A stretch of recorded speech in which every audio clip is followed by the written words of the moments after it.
Uy sharoitidagi eng oson usullarda antibiotik tayyorlashni o'rgataman.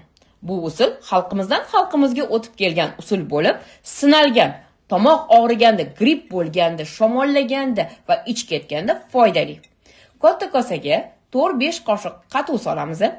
Qaynab turgan suvdan 200 gram solib, 4 ta tuz tashlab yuboring. Aynan bu usulni bitta ichib, bir o'ranib, bir uxlab turganingizdan keyin tanangizda og'riq qoladi va bosh og'riq, anginada juda ham foydali hisoblanadi.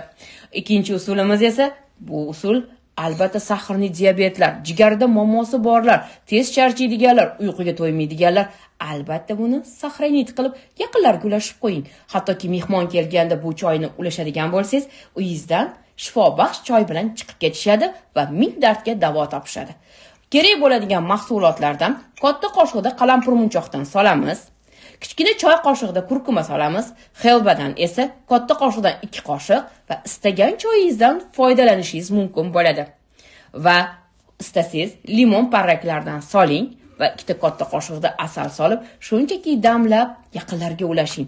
Shamollaganingizda oilaviy ichadigan bo'lsangiz, albatta sizni shamollashingiz ketadi. Doimiy yotoqsirash, charchoq, holsizlik, asabiy holatlar sizda yo'qoladi.